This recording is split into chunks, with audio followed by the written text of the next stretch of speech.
तो बताइए आपको इस रिपोर्ट पढ़ने के बाद लगता है कि सरकार की तरफ से इस मामले में कोई भ्रष्टाचार हुआ है? दीपक जी देखिए, इसमें तीन बड़ी महत्वपूर्ण बातें हैं जिस पर ध्यान देना चाहिए।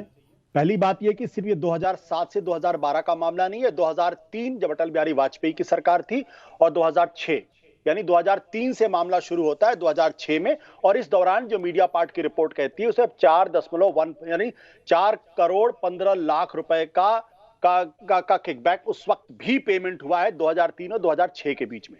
तो उस सिर्फ 2007-2012 की बात ना किया जाए, 2003 से लेकर 2012 तक की बात की जाए।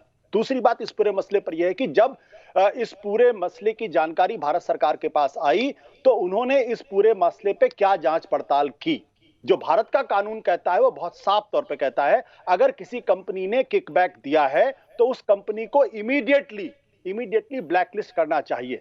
दसाओं ने अगर उसने जो मीडिया पार्ट की रिपोर्ट कहती है और जो डॉक्यूमेंट अवेलेबल है उसके हिसाब से जो 65 करोड़ रुपए जो सुसेन गुप्ता को दिए गए दसाओं कंपनी की तरफ से, तो क्या दसाओं कंपनी को अभी तक ब्लैकलिस्ट किया गया है या ब्लैकलिस्ट नहीं किया गया? अगर ब्लैकलिस्ट नहीं किया गया है तो ये ज्यादा गंभीर अपराध है, क्योंकि सरकार की तरफ से कानून का उल्लंघन किया गया है जो हमारा एग्जिस्टिंग कानून है।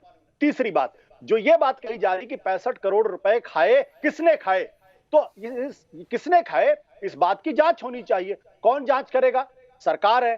सरकार के पास तमाम एजेंसीज हैं, और अगर सरकार एजेंसी से जांच नहीं कराना चाहती तो जेपीसी की जांच हो जानी चाहिए या कोई और जांच हो जानी चाहिए इस पूरे मसले पे।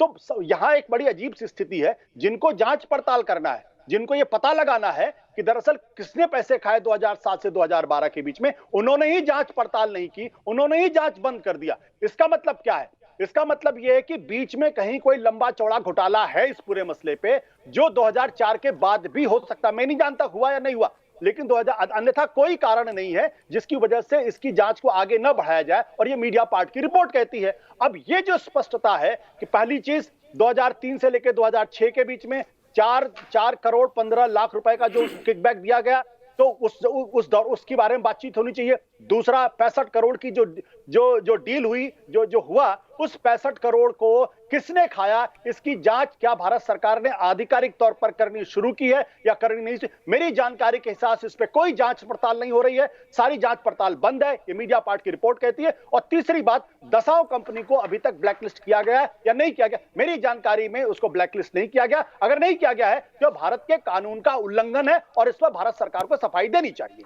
ठीक है।